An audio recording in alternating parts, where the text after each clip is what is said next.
என்னதாங்க நடந்துகிட்ருக்கு நம்ம நாட்டில்? என்னதாங்க கல்யாண உறவில் பிரச்சனை? ஆ நிறைய பேருக்கு தெரியாமலே இருக்கட்டும், நான் ஒரு சில விஷயம்லாம் மறைச்சே பேசுகிறேன், சரிங்களா? வெளிப்படையாக பேச விரும்பல.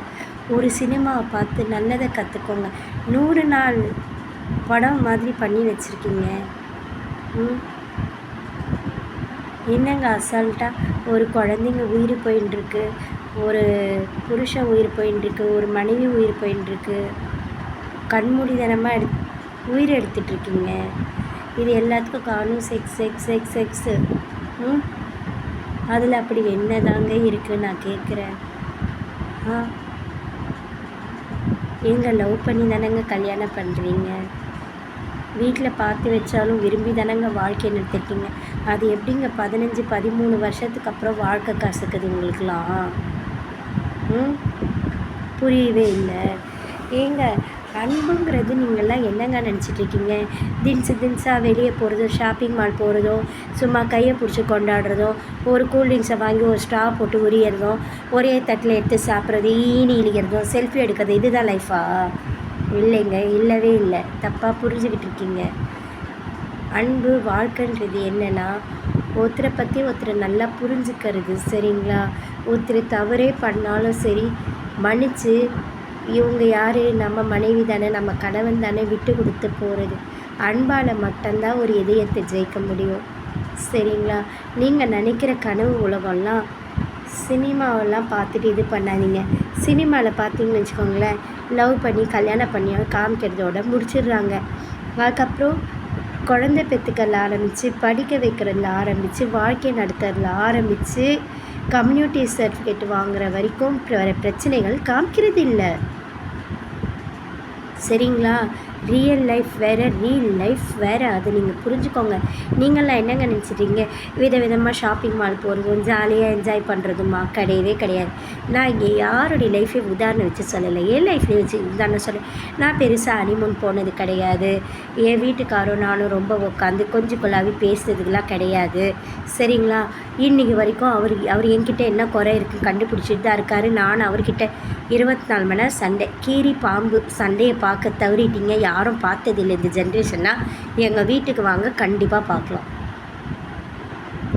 ஆனாலும் எனக்கு தெரியும், அவருக்கு தெரியும். ஏன்னா என்னுடைய வெள்ளந்தியான பேச்சு, ஓகேங்களா? வெளிப்படையாக பேசுவேன், மறைச்செல்லாம் எதுவும் பேச தெரியாது. யார் எது சொன்னாலும் அப்படியே நம்பிடுவேன். எந்த பொருளையும் ஒழுங்காக பார்த்துக்க மாட்டேன். பொருள் ஆசை கிடையாது. எதுவும் நிரந்தரம் இல்லைன்னு நினைக்கிறாள். நிறைய தொலைச்சிருக்கேன், உடச்சிருக்கேன், அது பாதுகாக்காமல் போயிருக்கேன், எடுத்துகிட்டு போயிருக்காங்க, நிறையெல்லாம் நடந்திருக்கு, சரிங்களா? அதே என் வீட்டுக்கார் ஒரு பொருள் வாங்கினாலுமே அது 25 வருஷம் ஆனாலும் அதை பத்திரமா வச்சுக்கணும்னு நினைப்பார். எதுக்கு தேவையில்லாமல் அந்த பொருள் மேலே காசு போடணும்னு நினைப்பார். கொஞ்சம் கஞ்சம் என் வீட்டுக்கார் நல்லா முன்கவும் வெளியே எந்த பிரச்சனையாக இருந்தாலும் கொண்டு வந்து என்கிட்ட தான் காமிப்பார், என்கிட்ட தான் பிரச்சனை பண்ணுவார். அவ்வளோ ஒரு சண்டை எல்லாமே இருக்குது. ஆனாலும் எங்களுக்குள்ளே ஒரு புரிதல் இருக்குது. எனக்கு நல்லாவே தெரியுங்க, நான் என் கேரக்டரை என் வீட்டுக்கார தவிர்த்து வேறு யாராலையும் அட்ஜஸ்ட் பண்ண முடியாது. அது உண்மை. அதே மாதிரி அவரையும் அப்படி தாங்க. எங்கே போனாலும் சரி என்கிட்ட தாங்க வந்தாகணும். ஏன்னா என்ன மாதிரி அவரை வேறு யாரும் என்ன சொல்கிறது அட்ஜஸ்ட் பண்ண மாட்டாங்க. இது தாங்க வாழ்க்கை. ஏன்னா எல்லோரும் நல்லா சந்தோஷமாக இருக்காங்க, 4 இடத்துக்கு போகிறாங்க, அப்படிலாம் கிடையாது.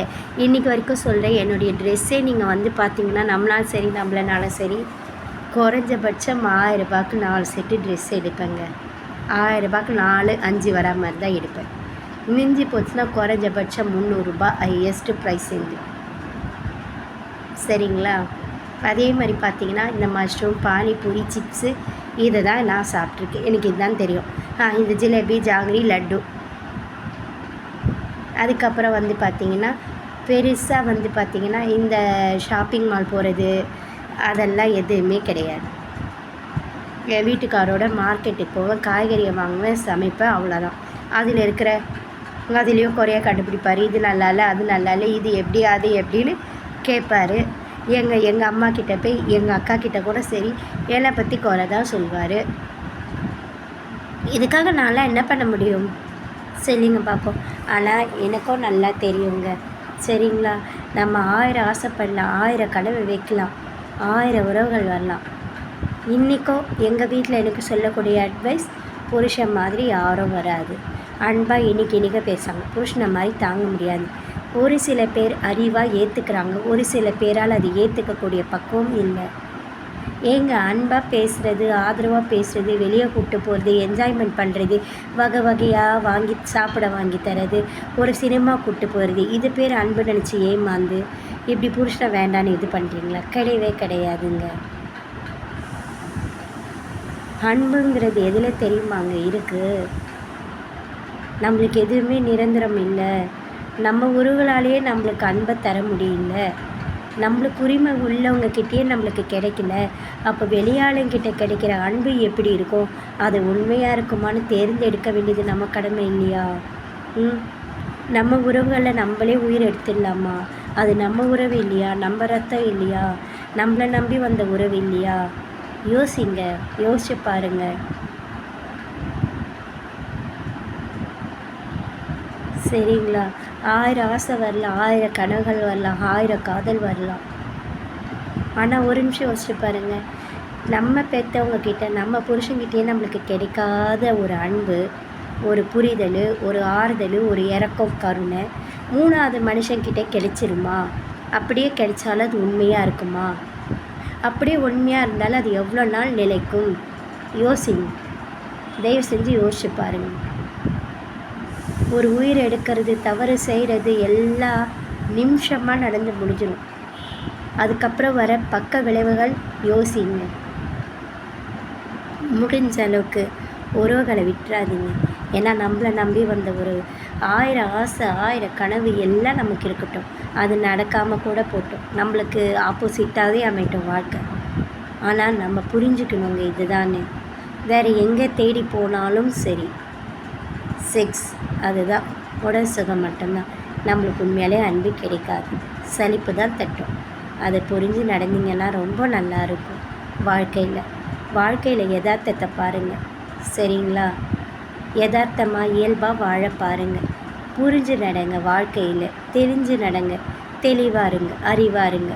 அவ்வளோதான் நான் சொல்ல முடியும். வேறு யாரையும் நான் உதாரணம் என் லைஃப்லேயும் நான் சொல்லியிருக்கேன். என் லைஃப்பில் எந்த ஆடம்பரமும் கிடையாது, சரிங்களா? ரொம்ப இழிச்சு பேசுகிறதெல்லாம் கிடையாது, அதெல்லாம் கிடையாது. இந்த வீடியோ எங்கள் வீட்டில் இருக்கிறவங்கள பார்த்தாலே எனக்கு பிரச்சனையே இல்லை. என்னால் ஒரு குடும்பம் மாறுது, வாழ்க்கைன்னா என்னென்னு புரிஞ்சுக்கிறதுனா எனக்கு ரொம்ப சந்தோஷந்தான். அதனால் நானும் ரொம்ப கஷ்டம்லாம் பட்டுட்டு தான் பட்டிருக்கேன். எவ்வளவோ அசிங்கம் அவமானங்கள் எல்லாம் தாண்டி தான் இந்த வீடியோவே போட்டுட்ருக்கேன். நான் ஆரம்பித்ததே பார்த்திங்கன்னா, எனக்கு என்ன டேலண்ட் இருக்கோ அதை வெளியே காமிக்க தான். எனக்கு சொந்தமாக என்னால் வரிகள் எழுத முடியும், கவிதை சொல்ல முடியும், சொந்தமாக வரிகளை போட்டு பாட்டு பாட முடியும். சினிமா பாட்டை ஏதோ நான் பெருசாக கிளாஸ்க்கு போகல, எதுவுமே தோணலை. என்னால் என்ன மோட்டிவேஷன் ஸ்பீச் உங்களுக்கு கொடுக்க முடியுமோ கொடுக்குறேன். உங்களை எந்த அளவுக்கு என்டர்டெயின்மெண்ட் பண்ண முடியுமோ பண்ணுறேன். என்னால் என்ன உங்களுக்கு அறிவுரை எடுத்து சொல்ல முடியுமோ சொல்கிறேன். என்னுடைய தனிமையை உங்கள்கிட்ட நான் பகிர்ந்துக்கிறேன், அவ்வளோதான்.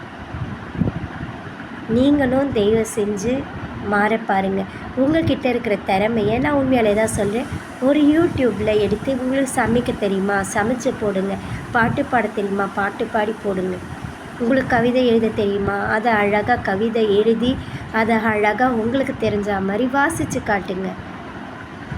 ஆட தெரியுமா, நல்ல பாட்டு எடுத்து டீசெண்டாக ஒரு சுடிதார் புடவை ஹேர் சாரியில் அழகாக இது ப்ரெசன்ட் பண்ணுங்க, சரிங்களா? கவர்ச்சிங்கிறது அழகு கிடையாது, அதில் கவக்கக்கூடாது. அறிவில் தாங்க மற்றவங்க நம்மளுக்கிட்ட என்ன சொல்கிறது, இந்த பொண்ணு அறிவாக இருக்குன்னு. நம்ம டேலண்ட்டில் தாங்க மற்றவங்க மயங்கணும், நம்ம பேச்சில் தாங்க மற்றவங்க இறங்கணுமே தவிர்த்து அழகு நிரந்தரமே கிடையாதுங்க, சரிங்களா? தயவு செஞ்சு அழகில் யாரையும் மயக்கிறாதீங்க, இந்த கவர்ச்சியான பேச்சில் யாரையும் மயக்கிறாதீங்க, யாரும் அதில் மயங்கிறாதீங்க. இது எல்லோருமே நிரந்தரம் இல்லாது. அறிவு அது மட்டும்தான் நிரந்தரம். அறிவு இருந்தால் உலகத்தையே வளம் வந்துடலாம் சாமர்த்தியமாக. அறிவு இல்லைன்னா ஒன்றும் பண்ண முடியாது. சிந்திக்கக்கூடிய திறமை வேணும். இந்த கவிர்ச்சியில், இந்த கவர்ச்சியான வார்த்தையில், அப்புறம் கவிர்ச்சி காட்டுறதில்ல, அதுக்கப்புறம் வந்து பார்த்திங்கன்னா இந்த முகத்துலலாம் இந்த சாயம் பூசிட்டு வர்றதில்ல, இதெல்லாம் நீங்கள் அழகு பப்பன்னு விழுந்தீங்கன்னு வச்சுக்கோங்களேன், வாழ்க்கையை தொலைச்சிட்டு ஒருத்தர் உயிரை ஒருத்தர் எடுத்துக்கிட்டு நிம்மதியே இல்லாமல், சரிங்களா, உங்களை பெத்த பாவத்துக்கு அவ்வளோ கண்ணீர் சிந்திட்டு இப்படி தான் லைஃப் போகணும். தலையெழுத்தேன்னு பார்த்து நடந்துக்கோங்க.